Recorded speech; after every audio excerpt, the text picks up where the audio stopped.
All right, welcome to another episode of the Love Experience. Today you got me, James Hill. My lovely wife is missing in action. Who we got in the building? Michael Yates. All right, Mike, nice to meet you. So we normally do things on relationship, a variety of topics, but when me and you hollered at each other, I was very interested in your story. So just fill us in about a little bit about your story, a little bit of background, things like that. Like I said, my name is Michael Yates. Born and raised in Columbus, Ohio, like many of us. Young age, right out of high school, got in trouble, went to jail, prison, got out, and had to deal with the struggles of, not being able to work, what I was used to doing, stuff like that. So, I had to take it from there, had to adapt my situation that I was in and overcome it and, Right. strive for something better. But, it was some hardships in that. Yeah, because like even my brother-in-law, Tasker Williams, he's serving currently, this is year 24. He has a sentencing of, I think, 35 years. So if he does his full term, he'll be age 62 when he gets out. So we're working on that process right now.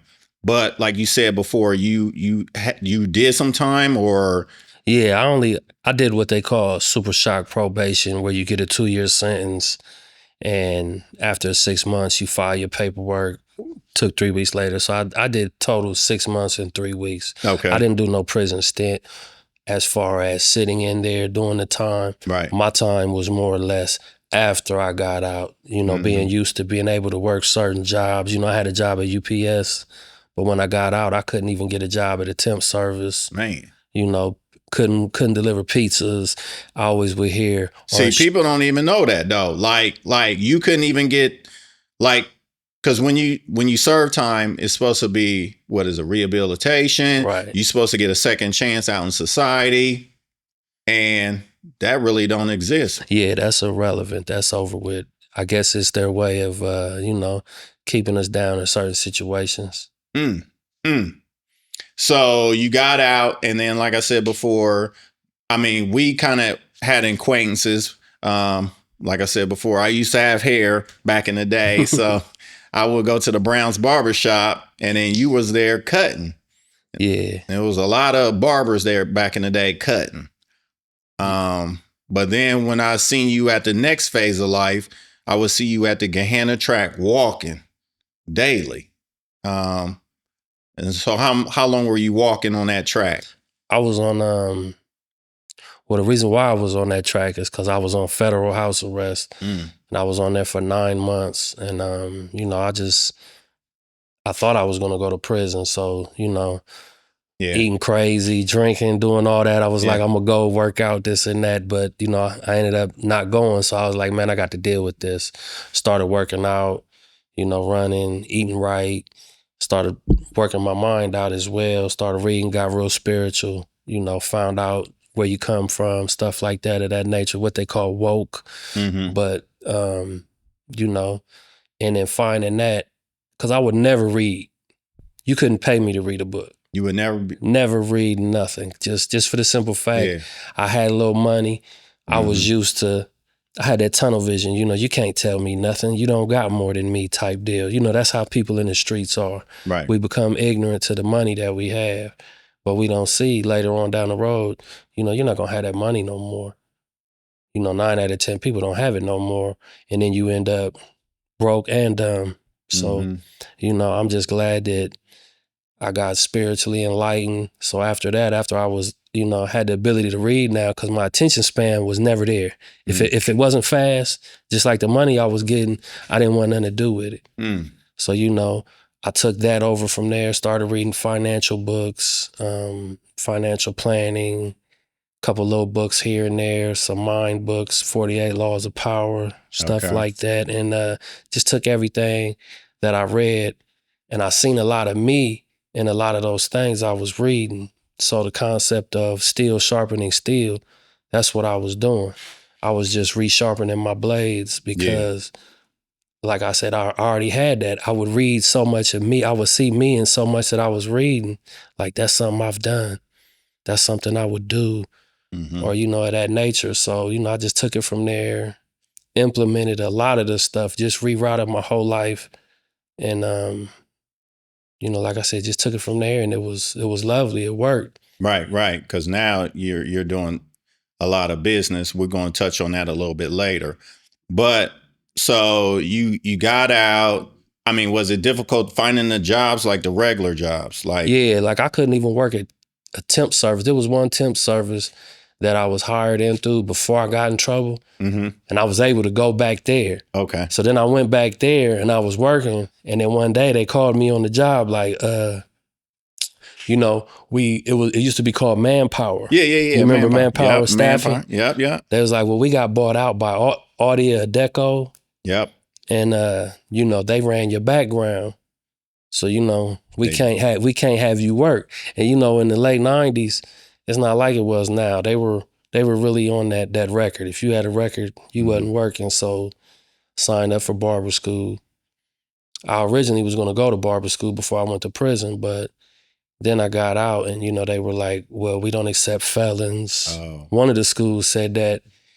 So, I told the truth. Yeah. They was like, nah, we can't do that. So then I ended up lying on my record and said, no, I don't have a felony. Yeah. Paid cash. So they didn't go digging too far as grants and such. So that was the only thing. And then I graduated at the end, and I'll never forget, my teacher told me, he said, that's funny. It says you don't have a record on your thing. He said, but, we looked you up and you've been to prison. So you made it happen. Yeah, it was what it was, but it was a, life lesson. Life lesson. Yeah, and a lot of people don't understand when you're in that desperation state. I mean, it's survival. So sometimes you got to cut some corners to survive. I mean, we all been there. Now, like I said before, you navigated that system. A lot of people wouldn't have made it through that system right there. Like you going to prison, not seeking employment. So how long did it take you to get into the entrepreneur spirit? I mean, you already had it. I was born with it. Yeah. Like born with it. I can go back to just, being 5-6 years old, and, my uncles, they would throw them keg parties and they'd be like, go get me a beer. I'm going to give you a quarter. But if I do, you got to learn how to pour me a beer without no foam. I just remember holding the bottle, and I would tell my cousins at a young age, you got to hold the cup to the side and pour. You know what I'm saying? Yeah. But just from doing that, picking up cigarette butts, mowing lawns to, I remember stealing Christmas trees one year when I was like 13, having older folks, I bought everybody beer, them 40 ounces back in the day. Yeah. I bought some adults 40 ounces, got them all drunk, and there was these Christmas trees for sale over there on Refugee Road and Courtright. Okay. Where the putt you remember used to be. You remember that? Putt, yeah. And we stole like 30 Christmas trees. We hid them by the bowling alley, and I had my grandmother help me sell those trees. You made your money. Money. Yeah. So, just multiple little things like that. And as I got older and being exposed to different things, it progressed. And I would always be, I would come in the room, some people talk. I was a quiet guy, just looking at the money. Yeah. I would see, different things. And, in the beginning, it started out bad because I wasn't exposed to nothing. It was just a lot of theft, whole lot of theft. So, but like I said, as I got older, different things, of course, hustling and stuff like that, then you learn like, well, I can just take something. You know what I'm saying? Yeah. I can just take it. And, one thing led to another, and that was the first time, that was my first incarceration, was, we were trying to rob undercover police, but we didn't know at the time that they was police. Thank God I didn't pull the gun, because I was like 2 seconds away. My brother, I ain't gonna say his name, but he know who he is. Yeah. I ran back in the car. I said, bro, them is police. I seen their walkie-talkie. He said, man, cut it out. I said, bro, they police. And I'll never forget, that changed my mind.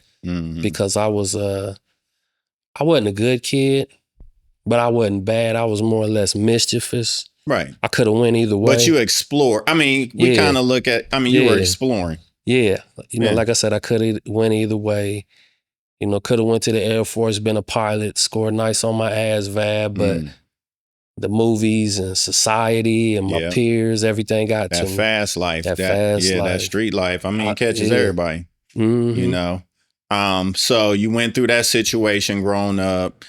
Then you started to navigate into more of the birth of the 161 Kings. Well, yeah, it was before that. It was barbering at Mr. Brown's. Yep. And like I didn't stop the actual when I first got out of the jail, I didn't learn nothing. When I went to jail, I didn't learn nothing. All I learned was don't come back here. Right. You feel what I'm saying? So, and being in a barbershop really didn't help because you wake up and you're in the criminal environment every day. So it really just enhanced me in a negative way Right. in the beginning. But, I wouldn't take it back for nothing in the world. I appreciate everything I've been through. And yeah, because like even my boy, he served 10 years, but he said he had all that time to sharpen his mind. And he said my mind was way sharper. Like he was like, it was sharpened for the bad side though. Like I was more scheming. I knew I could read people body language, I can really. Yeah. And he said I had 10 years to and get see, like that. That's how the barbershop was, because I would sit there and hear back to back to back crime, jail stories, how they got caught. Mm-hmm. So I would always, like, I might not be able to learn nothing from you Right. to what I can possibly do, but I can also learn from you of what not to do. And there was a whole lot of that. And sometimes you think you're a little slick. You go, oh, I'm not gonna mess up like he did. Yeah. But I seen that constantly. Oh yeah, I'm not gonna do that. Oh, I'm not gonna do that. I'm not gonna do that. Right. And you find yourself filtering through the hardships of the hustle. And then I don't want to say, reach the top or pinnacle of success, because I mean that's really not success, but in a sense it was. Well, in that mindset, Yeah, in at that mindset. young of age, Yeah. that's success. Yeah, because when you're 23 years old, Yeah. and you got $60,000-$70,000 cash real quick, You the man. and it's yours, and you don't owe nobody, you know what I'm saying? And you get this little feeling, you get that feeling of arrogance of can't nobody tell me nothing. Because, like I said, I remember people telling me for a long time, you need to get instruction. You need to do this. You need to get in real estate. Man, leave me alone, man. I'm doing what I'm doing. Right. You know what I'm saying? Mm-hmm. And I felt like I had more than everybody. So it was like, you can't tell me nothing. What you gonna tell me? Because if they came to you with a position of power, if they had more, you would be more susceptible to listen. And that's how it is. Mm-hmm. So that's one of the reasons why I love to talk to the youth. Okay. I love to talk to them, because sometimes I get a lot of people that tell me on a daily basis, bro, I look up to you, bro, I'm proud of you, this and that, this and that. I've watched you do this. I remember this. I remember this. And so I take that and I tell them youngins, like, do something good, because nobody ever gave me nothing but a bag and said, run with it, come back with it. That's it. Right. There was no, you should get more. Now, it was people that I didn't know. But if I didn't know you and there wasn't like a street element to it, to where you had like a real position of power, you wasn't respected. Where I come from. Right. You know what I'm saying? That's just how it was. Whatever you was going to tell me didn't matter. I needed a known dope boy to come and tell me, look, bro, do real estate. Sit me down and let's do this. If I would have had that, things would have been different. But like they say, our OGs, our old heads, all that, they let us down. Oh, the big time. I mean, like out here right now, they getting all the money. Yeah. And they really ain't showing nobody no love. Like, so me and my wife had that discussion all the time. Like I said, we meet with city council members, all kind of stuff, and they're not showing no love, man. Well, one thing these young kids got is they're in the age of information now. Yeah. So it might not be like grass-rooted, but they got the ability to learn. And I remember in the streets when social media first came out, You know, like it was something back in the day to be like, yeah, we just got back from California. Yeah. It was like Yeah. if you could just say now, man, them little kids was, it's like they had the whole playbook on their phone. They going out there, meeting people, doing everything, getting it back. Networking, Yeah, everything. it's not no fraternity of people now because it's everybody. Yeah. Yeah. So you opened a barbershop. I mean, you went through the situation, you got out, you opened a barbershop then? I worked Mr. Brown's. Yeah. Then from there, I opened my barber. I started working at Mr. Brown's in 97. I opened up my barbershop in 2002. Okay. And, you know, like I said, I didn't learn. I was still in the street. I mean, you sit there, you go to work, Yeah. everybody praising you, all the girls want you, Yeah. and you cool everywhere you go, everywhere you know. Like, I was never famous, successful as a child, you know, in sports or nothing like that in high school. So for me, man, that was lovely. I felt like I was in the NBA. Cause no matter where I would go, my girl would be like, man, I can't stand going out with you. Everybody knows you. Wherever you go, everybody knows you. My daughter hated it. But deep down inside, it was like you get this sense of false pride. Like, cause in all reality, I wasn't doing nothing but negative things. And being congratulated for it. Not only congratulated, but being rewarded by different people doing different business with different people because of that. But you know, like I said, you gotta pivot. That's my main word. You gotta be able to pivot. And going to the next barbershop I had, I was so successful at that one. They sold the building and the new landlord tried to triple my rent. Oh, yeah. They try to finesse you. Yeah, I told him, I said, man, I don't need this. I don't need to work here. Right. I said, you're not hurting me if this is what you setting out to do. You hurting them. Yeah. You hurting my 11 employees. So, you know, I left, tore the building up, moved right across the street. And they lost business too because nobody ain't going to come in and generate that money.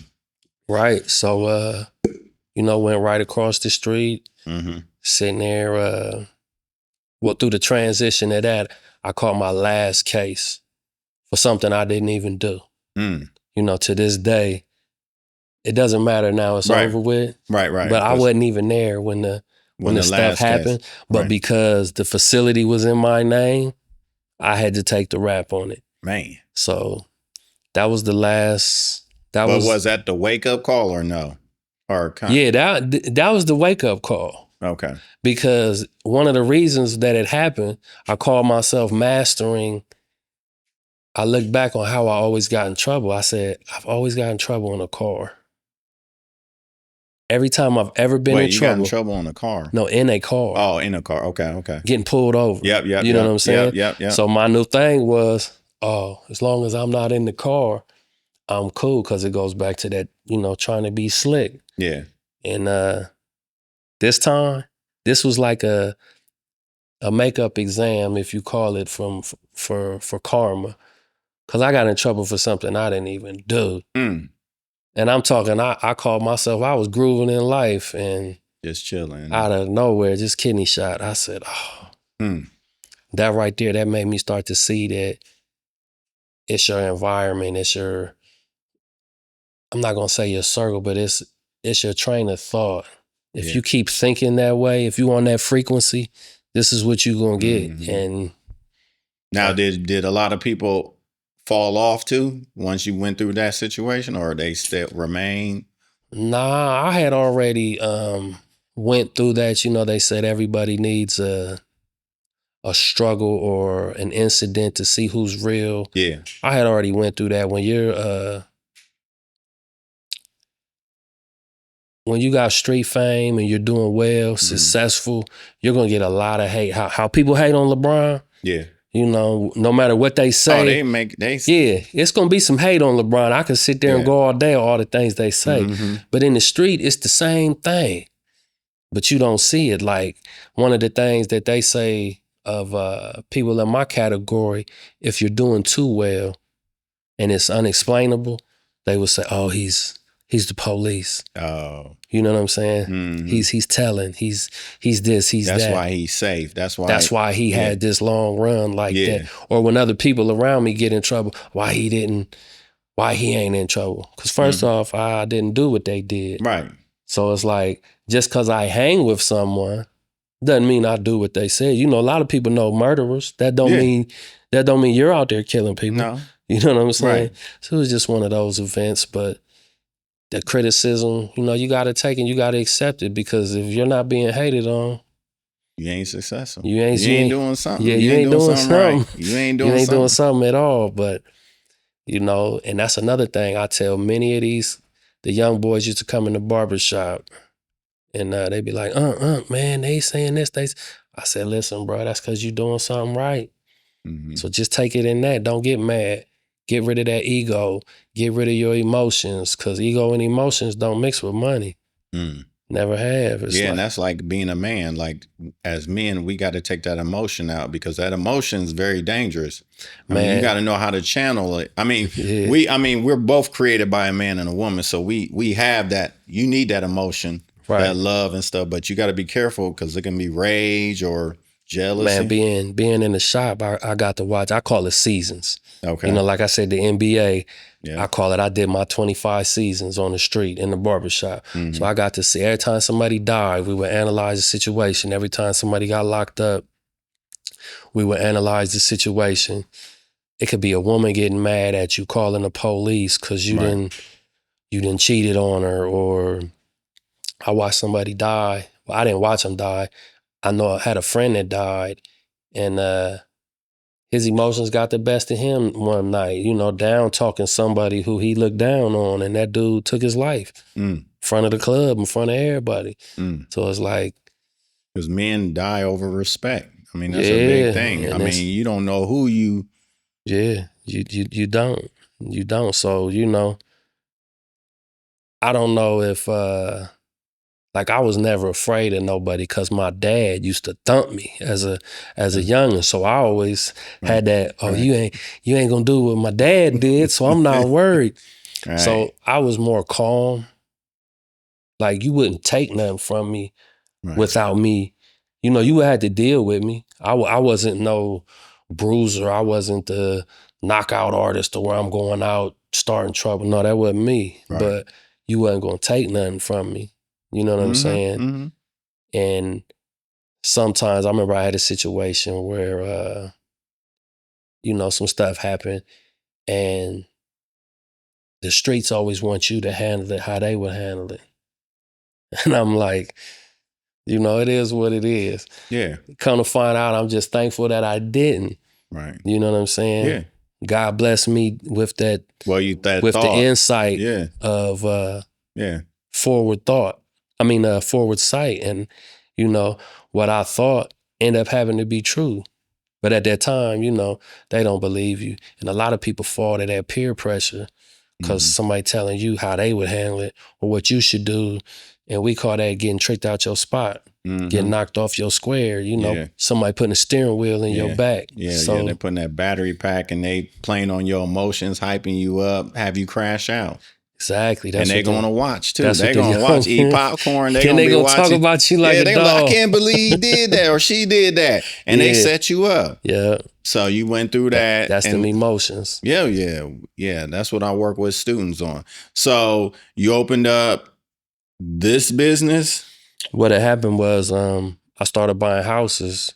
Okay. I started buying houses, and I had a $12,000 dumpster bill. $12,000 dumpster bill for 5 houses. Oh, you were clearing them out? Yeah, I was gutting them out. 5 rehabs at one time. Ooh-wee. And I was like, man, I can buy me a trailer. You know what I'm saying? I can buy me a dumpster and do it myself. So I bought a trailer and started doing that. And then somebody wanted to rent it. And when I rented it, somebody called me and wanted they wanted me to do a job. But I didn't have my trailer. So I went back to the place I bought it. They was like, well, it's 45 days. You still got credit with us on the thing. If you want another one, come get it. Oh. We ain't got it. So, you know, any hustler on the street knows what 1 to 2 to 4 to 8 is. You know what I'm saying? I was just I start compounding. Next thing you know, I looked up, I had 18 trailers. Whoa. How long a time period you think? Oh man, it was fast. Cause like I was having 15, 16, $17,000 weeks. I already had a pickup truck, I already had the 3,500 to pull it. Okay. So I didn't have to go out and buy that. I just added $650 for 2 trailer payments. So were you doing this by yourself, or y'all got to start? It was just me, and I had happened to You just was wearing it. Ooh. Man, listen, I just stopped smoking weed Mm-hmm. and just start waking up every day. I used to like to work out, and you know, you seen me out there, so I couldn't do that anymore because I was so busy. So when I started doing this, you know, I don't mind no work.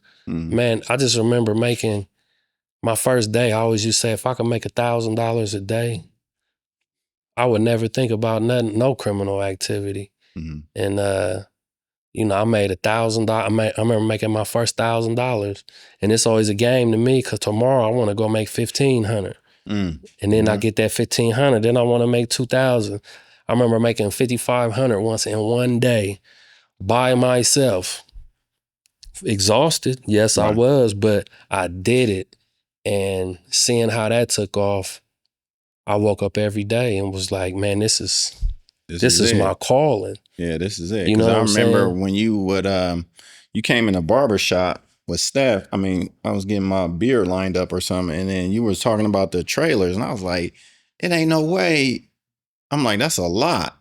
Yeah, in 2021, that's when the housing market was lovely.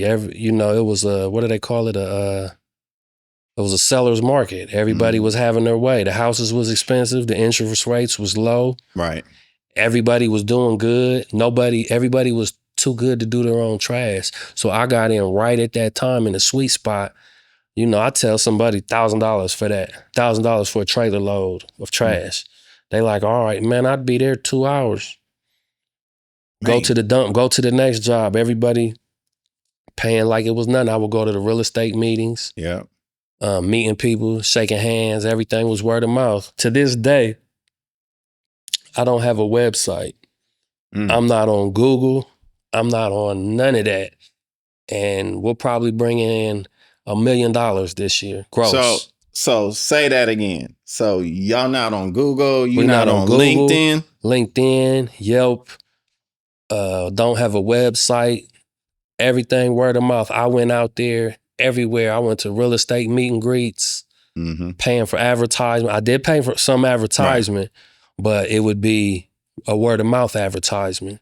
It'd be a club full of people, and I would pay the people to get my logo and stuff on there. And then when you pay, they would, hey, if you need this, any trash, you know, Mike could come get it. Yeah. And you know, I just applied the hustle to growing up. I applied it to this trash, and man, it just blew up. You made 1 point.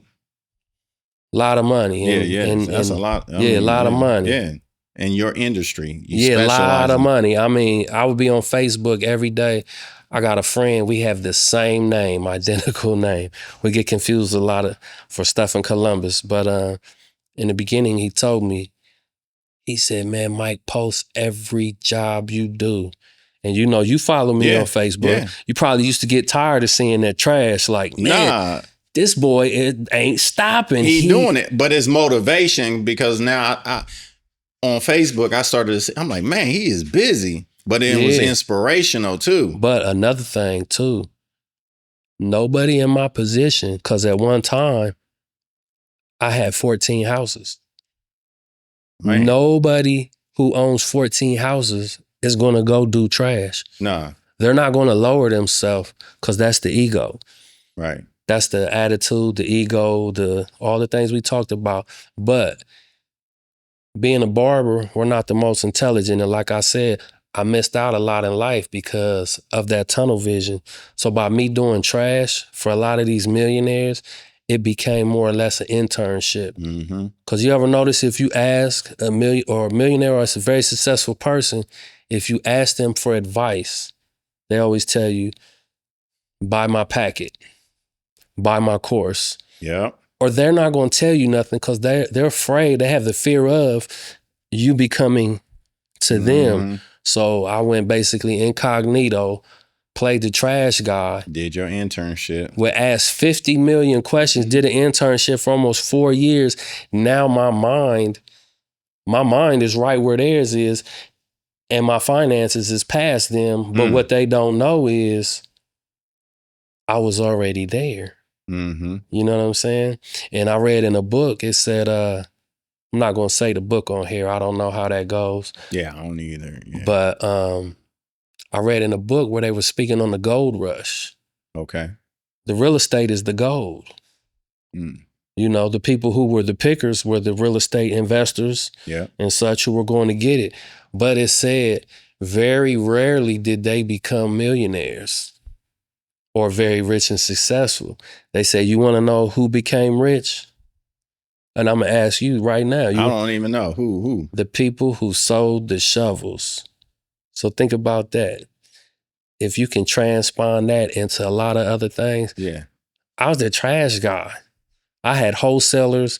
You had all kind of projects going on. Man, I had everything. I had so many people telling me, oh, why don't you do this? Or why don't you do that? And I was showing what I make. And they like,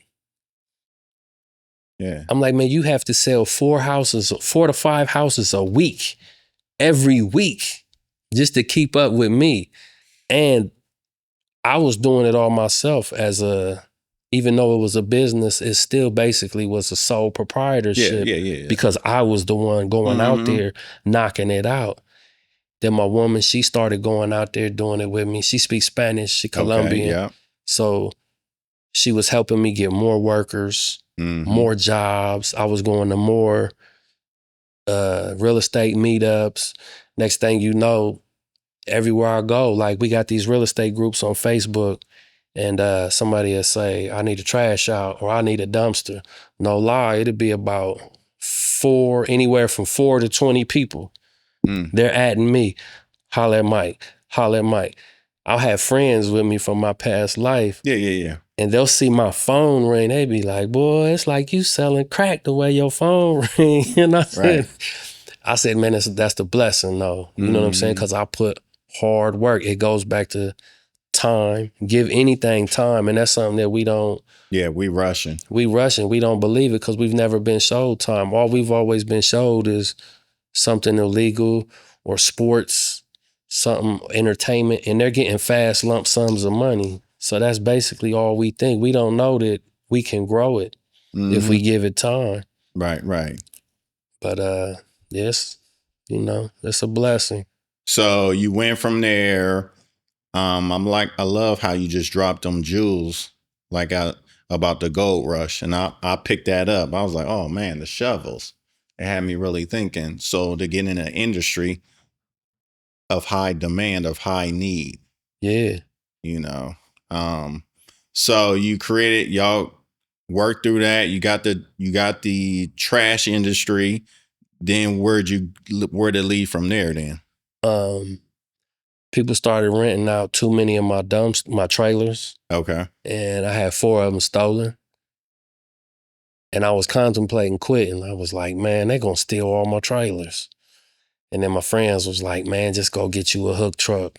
You know, get you some dumpsters. Okay. Next thing you know, we looked up, bought a truck, old one. It's 96. So how are you, okay, I'm not in that industry, but how are you getting all these trailers just with a truck? I mean, like, how are you running these trailers to these locations? I had 2 pickup trucks, okay. 2 3500s, me and my woman. Yeah. She would drive one, I would drive the other. And drop them. Some we working at, you know, she might drop 3 of them and I'll go drop one, but we'll send the crews over there to do 3-4 jobs at one time. And but when I transitioned, a lot of people think they're just going to go buy something, like they're just going to go buy a dumpster truck and drop dumpsters. Right. But I tell them, no. Well, it worked for you. I say, yeah, but you don't see. I was doing the trash. I did my steps. I did my due diligence. I started from the bottom. People don't want to put that groundwork in. They just want to go back to what they don't want to work. They don't really want to, like, even in my business field, line of field, like I'm doing a lot of work in myself, hands on, that I shouldn't be, but the only way the business is going to be successful is I get down and dirty. Man, I have plenty of people telling me, oh, you know, you doing it good, but you could be doing it better if you did. I say, listen, if I don't do it, it's not going to get done. Right. So I can either sit there and complain about people don't want to work, and because, you know, the work ethic in America right now is terrible. Oh, yeah. I'm not even going to lie. Like, I've let several people go. But have you, in your industry, your business, have you been offering it to, like, let's say somebody in a, you know, like let's say my brother-in-law gets out of prison. Oh yeah, I've hired felons. I've hired people out the halfway house.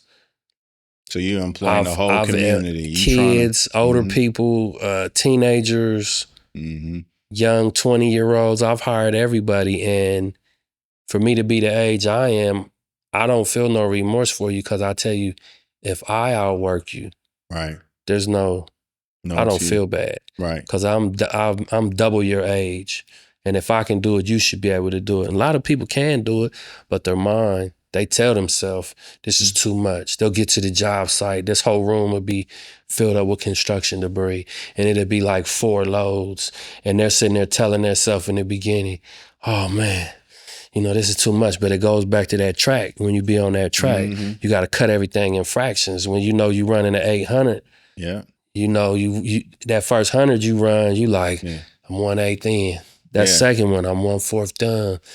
That fourth one, I'm halfway finished. Right. So forth and so on. So I would gauge it like that. And you change your mindset. So you're not looking at it like I'm gonna run that whole 800, them 2 laps. I'm just chunking it. I took the workout aspect. The workout aspect of it, I took the hustle aspect of it, and I took the business aspect of it, and the makeup that what I couldn't do no longer. I always used to sit there and say, man, I wish I could meet one of these stars and they could invest in me and this and that, like many people do. But I was the answer to myself. I was my own savior. You had the vision. I had the vision, and I saved myself. And that's why I tell a lot of people, there is nobody coming to save you. You can read any book in the world. You can go to a church. You can go around certain people. If you're not receptive to the knowledge in that situation, it's not going to work. And that's no matter what it is. That's just not working. That goes for your spirit. That goes for physical. Goes for a lot of things. You got to be receptive. You know, you got to be able to take in all that information. And what's the word? I'm not the greatest with words. Nah, I'm learning a lot. You got to be able to implement. But this is the thing. Like right now, the information you giving me, this is a course. Right now, your story, you could sell this for a course because it's instant success. Yeah. You know, so we're going to have to talk offline about that, but you're going to have to package that. Implementation. That's it right there. Yep. You gotta have understanding. And I don't want to get off subject, but another thing. Nah, we flowing. This is what it is.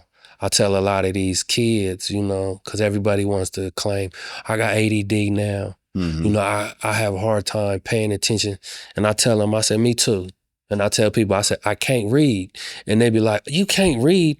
I say, no, I can read, but I don't retain nothing I read. You know what I'm saying? Once I start looking at the words, it just all jumbles together and the words just start moving because my attention is not on that.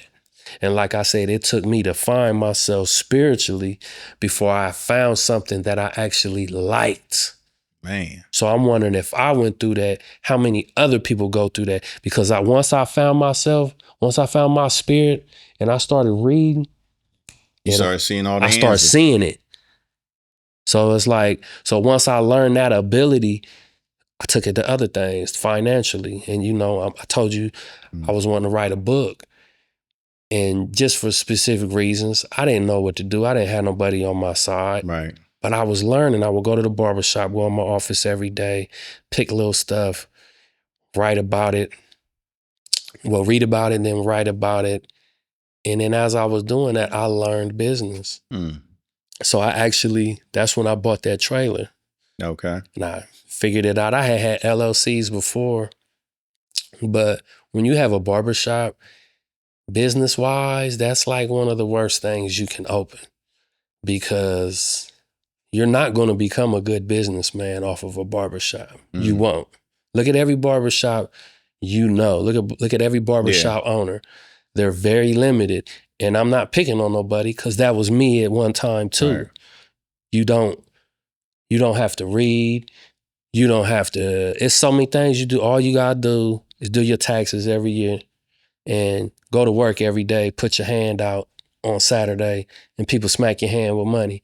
Mm-hmm. That's not, you don't got to be the sharpest pencil in the box to do that. You just got to put yourself in position. So it kind of stagnated me. And, doing this business, it really stagnated me, because I had to learn. I was wearing all the hats myself, and people kept telling me, you need to have a person to do that. I said, no, because I need to learn. Mm-hmm. I need to learn how to do my accounting, my books, my spreadsheets, everything. Right. Now I'm sharp with it. Like I said, I haven't got the website yet. Right. But that'll be. But, we spoke about that. Yeah. But due to these little social media has been the best thing for my business. Because, a lot of my friends call me Mr. Facebook. And you be post. You be post. I don't know how many posts you be posting a day. I might minimum 5. Minimum 5? Minimum 5. And that's Facebook. That's not Instagram. Okay. And I only use Facebook because it's local money. Yeah. But I've had days I post 15 things. I like putting music behind it too. Mm-hmm. Like a little theme song, how I feel, and I go knock it out. And that's your marketing side. That's my marketing side. And I filter through it. I filter through it a lot. And I like to follow women. Mm-hmm. If a woman hears this, she's going to think, oh, he's a perv. He's a horn dog. Because women support. Yeah. They get things done. My hat right here. Mm-hmm. I just ordered 25 more hats. Okay. And my guy was like, you don't want none for your girl? I said, man, give me 4 pink ones. Okay. Gave my girl one, gave my daughter one. But I took a picture and put them on Facebook. Man, I had a slew of women wanting to buy these hats. So I called my guy today. Man, I need 30 more pink ones. You know what I'm saying? Yeah. And it's just amazing how once you surround yourself with everything that you've created, it just keeps coming. It's like nobody gives the homeless money. But when somebody rich needs something or doesn't need nothing, they're so quick to give it to them. And it's one of those incidents where, you look, it's a business lesson. You just look and you try to come up off every opportunity that you can, and it's going to happen. Yeah. You can't stop it. The snowball has taken off down the mountain, and it's just getting bigger and bigger and bigger. That momentum, it ain't going to slow up. It ain't stopping. It's not going to stop. Only thing going to stop me is whenever God done figured out it's my time. Right. That's it. Because there's no more fear of. I don't care about what tomorrow brings. I used to have the fear of what tomorrow brings because I knew I wasn't living right. But I was like, I'm going to figure it out one day. And that one day is here. So now I just enjoy every day while it's here. Yeah. I don't worry about what tomorrow's going to bring. I just try to focus on my health.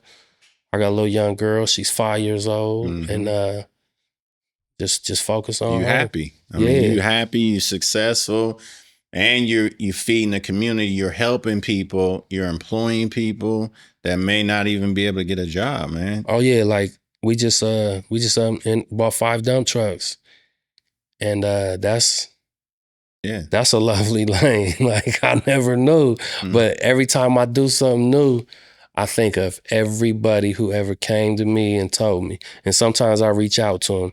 Hey, bro, I wanted to thank you, man. For what? That day coming in the barbershop, and you took the time out your day to come up there and tell me what I needed to do. I was, how these people are with me now. Because when I tell them, don't nobody want to hear that. And like, they think it's some arrogance, but it's not. It's really me having the love for the person. I tell them, you can't always tell people what they got to do. That's your problem. I'm just reciting what I hear people tell me. Everybody ain't ready. I said, you're right, but I wasn't ready. Mm. And when I look at you, I'm not looking at you. I'm going back in time looking at me. So I'm trying to correct that mistake. And for the people who didn't tell me nothing. Right. So now when the next person sees it up under us, because we all gonna get old. Oh, and I just, one day I might be old and somebody that I gave some knowledge to might help me cross the street. Metaphorically. You know what I'm saying? Yeah, because that's situation. what like when I was a guidance counselor, I would tell my students, Mr. Hill's going to get old one day and I'm going to need you. And I'm going to expect when I need you that you're going to help. I mean, just pay it forward. That's it. I'm giving you I'm helping you because we all going to need help one day. We all going to get old. Pay it forward. Mm-hmm. And another thing I used to do when people would get out of jail, I would cut their hair for free. Mm. You know what I'm saying? I used to cut so much free hair. Nah, I don't want it. Go ahead. You sure? Take it. Right. It's the little things that people got to stop worrying about. I ain't gonna get him that. I'm not gonna do that because we as a people, never know. We as a people, we're a little messed up. Oh yeah. You know what I'm saying? I know. So I try to correct a lot of that. Help people see that there's more than what's been put on us. Mm-hmm. It don't gotta be how it is, but it starts with you. Mm-hmm. Whenever you're ready, then jump. Mm-hmm. Mm-hmm. And then we all working together collectively. There ain't nothing can stop us. Another thing I tell people is everybody comes to me when they're on the bottom. Mm. And I tell people, I said, and once again, they think it's arrogance of me telling them something and not helping them with the immediate fix. They want duct tape. Everybody wants duct tape. And I tell them, I say, man, you're in the best position that there is. How am I in the best position? I said, because your back is on the ground. You're hungry for it. You can go no further down. You're right. You're right. Anything you do is a positive. Mm. When you're up, you can go either way, negative or positive. Right. But when that back is on the ground and you can go no further, just like a ball, once it hits that ground, you're just going to go back up. You're going to go back up. Mm-hmm. And you hear that and you don't understand the science of those things until you're in that situation. Mm-hmm. And then you can see, like, yeah, you're right. Because when I'm comfortable, I'm less successful. Right. But when I'm down and out or, man, that's when I'm, okay, let's go. I've only been comfortable for 9 months of my life. Mm. You want to know when that was? When? When I was on federal house arrest. Mm-hmm. Wasn't in the streets, went home every night, working out, sleeping, drinking water. Didn't have no care in the world. Mm-hmm. You know what I'm saying? Yeah. I was comfortable, but I wasn't getting nothing done. Right. In a sense of financial, but what I did do is that's when I was out there on that track every day. Mm-hmm. I remember being in the gym and a little old lady come up to me. She said, son, I've been in here watching you. She said, how much weight you lost? I said, 60 pounds. She said, I'm just amazed. She said, but I always want to ask you, what's that thing on your ankle? She ain't had no idea. I said, ma'am, that's how I track the miles I run. Yeah. And she believed it. It was funny, but just stuff like that. I'll see you on that track. I'll be like, bruh, I don't know how long you be on that track. But I'll be like, man, it be hot out there too. And I loved it. You be out there y'all be out there walking. Yeah. And I'll be like, man. Walking. Meditating, running, everything, walking. Fellowshipping. Conversing with each other, bringing other people. We took it from there to Hoover Dam to Sharon Woods, going everywhere. You've been to Sharon Woods when you go up when you go the one way where you go up the hill. Yeah. We used to run all the way to there, run up the hill, and then we were done. Mm. And, you know, I didn't know nothing about working out or nothing like that because we was always naturally gifted with the ability. Yeah. So when I did need to do it, I didn't know. I didn't retain no knowledge from nothing. So I went to the gym. Trainer got me running speed intervals. Mm-hmm. And I'm very competitive. So when I went back out there, I took my friends. We ran back out. I didn't even know what I had in store. We ran all the way back up that hill. Everybody ran up that hill. Mm-hmm. Once we got up that hill, I looked back. My two friends put their knees on their hands, started bending over, spitting that phlegm out. Yeah. I kept going. Mm. I kept going, and that was a breakthrough. Mm. I ran all the way to the end. And instead of stopping waiting on them, Yeah. I turned back around and ran all the way back to them because now I'm pushing myself. I had been farther than I ever have been. I ran all the way back to them. That's a beast of And a they was tripping like, man. It only took me 2 weeks to build my wind up like that with those speed intervals. Mm. And I say that to this, as long as you really apply yourself to anything, no, there's no prison that can hold you down because Right. if you have an out date, the only prison is here. Right.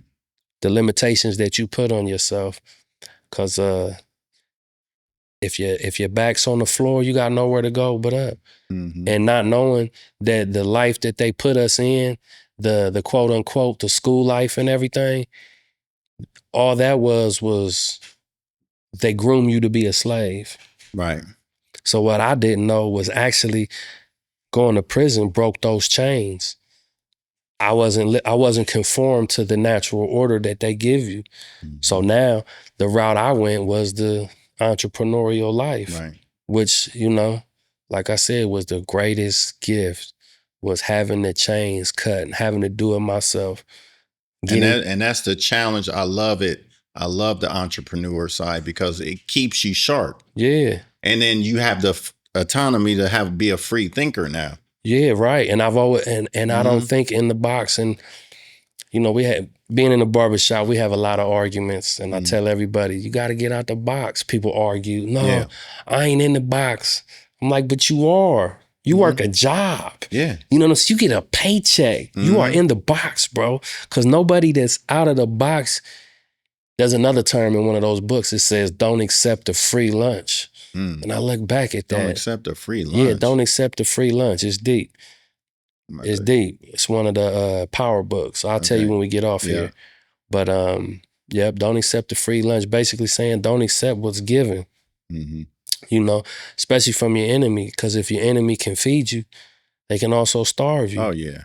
That's why I tell people, you know, I don't care who the president is. Mm-hmm. I don't care. No, I didn't vote for Kamala. I'm not Democratic. But at the same time, I didn't vote for Trump because I'm not Republican. Me either. That's what. Yeah. But I don't care because I'm going to adapt to whatever situation I'm in. And I'm going to get it regardless. And why do I think that? Because I look back and that's all I've done. Mm-hmm. So if I could package all this up, regurgitate it to the next person, hopefully they pay attention because, you know, their story, you're not going to be, it's a fingerprint.